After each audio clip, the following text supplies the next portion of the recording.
Bien, continuando con la exposición del tema de derechos de autor y derechos conexos, en el primer video se expuso lo que es la primera parte de este tema tan amplio, en donde conocimos los principios básicos y fundamentales de este tema, así como las obras que se protegen en nuestra legislación, así como los derechos patrimoniales y morales de los que goza un autor de una obra artística, literaria o científica. En este video vamos a estudiar lo que es la segunda parte. Vamos a partir de lo que son las limitaciones y excepciones respecto de los derechos de autor. En el convenio de la Organización Mundial de la Propiedad Intelectual se encuentran extraídos o descritos tres limitaciones o tres excepciones a la protección de estos derechos. Y entre ellos están las citas extraídas de obras protegidas, es decir, que en lo general cuando uno realiza algún trabajo o alguna exposición donde uno tiene que citar autores o recoger obras de ya sea literarias o científicas, entonces esta es una forma de limitar el derecho o una excepción en virtud de que cuando se utilizan para estos fines no es necesario pedir una autorización al autor original o al creador de la obra. La segunda excepción es cuando se utilizan tales obras con fines docentes. En la primera encontramos que cuando el que utiliza la obra menciona en sus citas bibliográficas el autor del libro, el autor de la revista o el autor del folleto, no es necesario pedir tal autorización. Y la segunda excepción es cuando se utilizan tales obras con fines docentes o con fines educativos. Y la tercera excepción o limitación es la utilización de estas obras con fines puramente periodísticos o con fines de información acerca del periodismo, no necesariamente que se debe de obtener un beneficio de lucro con esta información. Esa es la limitación para quien la utiliza. Bueno, en nuestra ley de derechos de autor y derechos conexos que estamos estudiando desde el primer video, encontramos en el artículo 63 de nuestra ley lo que son las limitaciones a la protección, o sea, las limitaciones que ya se regulan en Guatemala. Y el primer párrafo de ese artículo dice que las obras protegidas de la presente ley podrán ser comunicadas lícitamente sin necesidad de autorización al autor. Es decir, que la limitación en los que nos traen es que no necesitamos previamente acudir al autor de la obra y solicitarle ya sea una licencia o un permiso para poder utilizar su creación intelectual. Y nuestra legislación nos regula tres limitaciones. Y la primera es en el inciso A de ese artículo 63, cuando se realice en un ámbito exclusivamente doméstico, es decir, cuando se realice en una reunión, cuando se utilice en una reunión familiar, puramente de información o comunicación, siempre y cuando esa comunicación no salga del círculo doméstico y menos para fines de lucro. El segundo aspecto o la segunda limitación es cuando se efectúe para fines puramente didácticos o para fines puramente docentes, como estudiábamos en el caso anterior, cuando se utilizan ya sea por alumnos, por maestros, incluso abarca hasta padres o tutores que tienen que ver o tienen cierta influencia con la educación de sus hijos. Y la tercera limitación es cuando es indispensable, ya sea para una práctica, en una diligencia judicial o ya sea en una diligencia administrativa. Entonces estas excepciones son las que cuentan la protección del derecho de autor en nuestra legislación. Ahora vamos a conocer de manera a grosso modo lo que es la Ley de Derechos de Autor y Derechos Conexos, decreto número 33-98 del Congreso de la República de Guatemala. En su artículo 5 es un tema muy importante, puesto que en ese artículo nos indica quiénes son los autores. Y ese artículo, de manera concreta, establece que un autor es la persona física que tiene a bien hacer la creación intelectual. Y ese artículo nos especifica concretamente que autores solo pueden ser las personas naturales. Sin embargo, dice que las personas jurídicas, el Estado, pueden gozar de ciertos beneficios o ciertos títulos de licencias, permisos, o ya sea cuando una persona natural realiza una obra por encargo, o ya sea que esté unido mediante una relación laboral o por un contrato. Entonces, esa obra creada no pertenece a la persona individual, sino que pertenece a quien se la encargó, que sería la persona jurídica. Entonces, teniendo claro ese aspecto, podemos nosotros partir a lo que es el plazo de protección regulado en el artículo 43 de nuestra Ley de Derechos de Autor y Derechos Conexos. Este artículo nos enfoca el plazo de la vigencia, pero recordemos que es únicamente de los derechos patrimoniales, más no de los morales, porque son imprescriptibles. El artículo 43 establece que los derechos patrimoniales se protegen durante toda la vida del autor y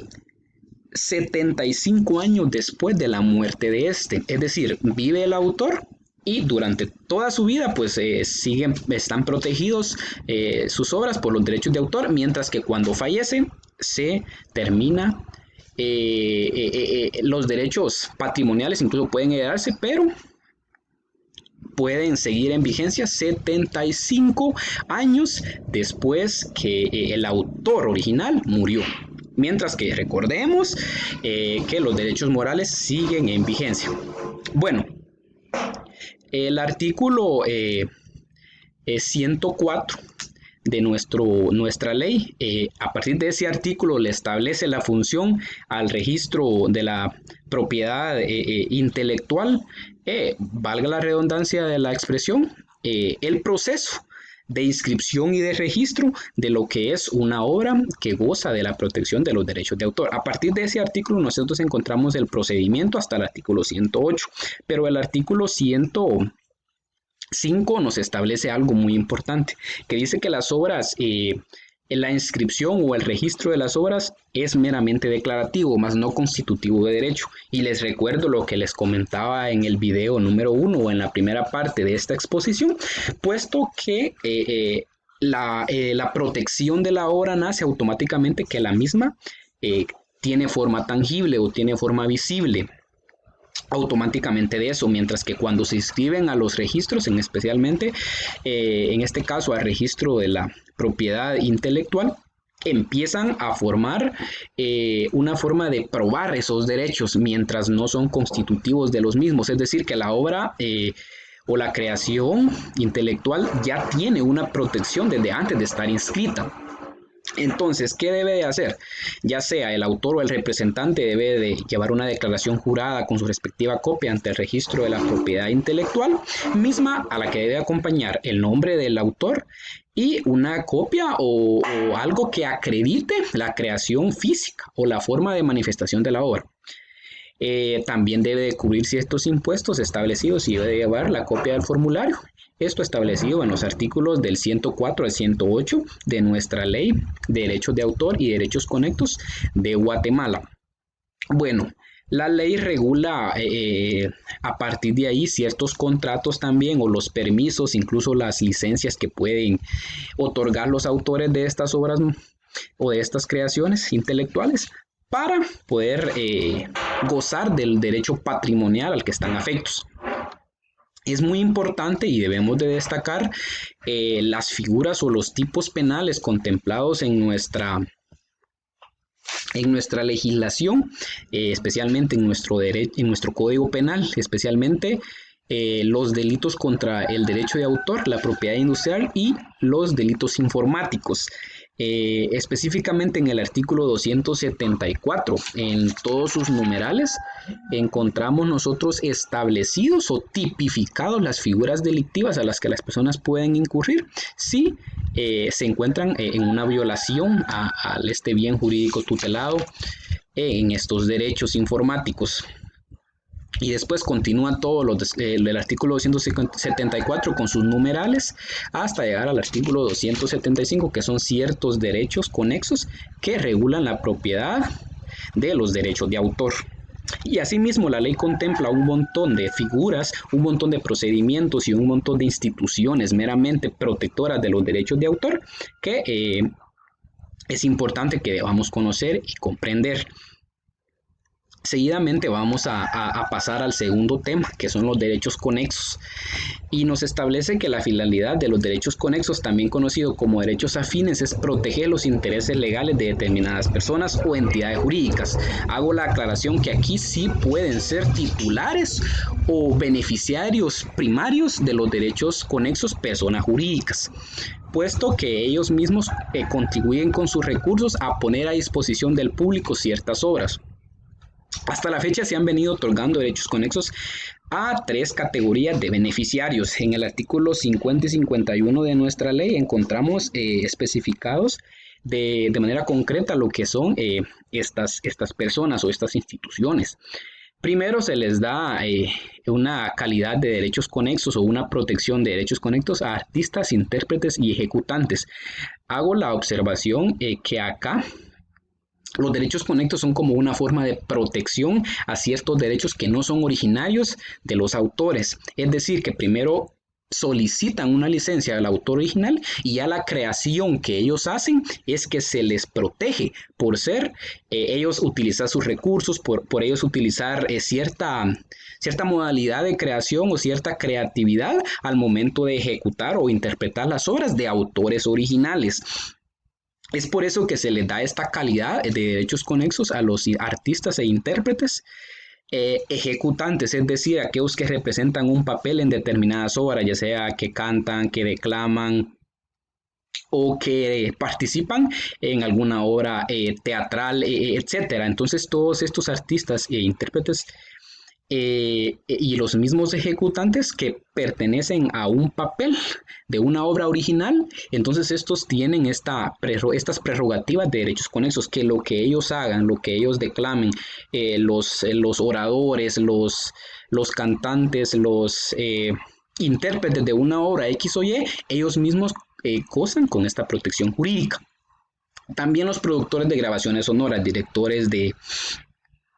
obras, directores de comedias, directores de novelas, entonces hasta cierto punto editores, estos mismos pueden tener la calidad de derechos conexos. ¿Por qué? Porque ellos el guión se lo solicitaron a algún autor o algún escritor, él mismo goza de una obra como derecho de autor, más sin embargo le concedió la licencia, entonces automáticamente cuando ellos vienen a reproducir de manera sonora o ya sea de cualquier medio de comunicación al público esa obra, entonces ellos ya tienen su misma creación intelectual, porque ellos utilizan sus recursos, qué vestuarios, qué sonido, qué iluminación, entonces todo ese conjunto de aspectos que vienen al momento de desarrollar o ejecutar o poner en práctica una obra hecha por un autor, entonces se convierte en un derecho conexo, en una protección jurídica que también ellos pueden tener. E igual mismo los organismos de radiodifusión, es decir, transmisores de radio, radiofrecuencias, ellos también tienen esa protección de derechos conexos porque vienen a reproducir una obra intelectual de otro autor. Entonces hacemos la aclaración que estos derechos son independientes de los derechos conexos, de los derechos de autor, pero no los perjudican, como dice la ley en el artículo 50, no afecta de modo alguno a la protección del derecho de autor, es decir, la protección del derecho de autor es una y la protección de los derechos conexos es otra. Bien, terminamos así con este tema de manera a grosso modo lo que es conociendo el tema de los derechos de autor y los derechos conexos, y hacemos la aclaración que es un tema muy extenso, pero por cuestiones de celeridad pues lo quisimos resumir de esta forma. Esto ha sido la exposición de este interesante tema y pues muchas gracias.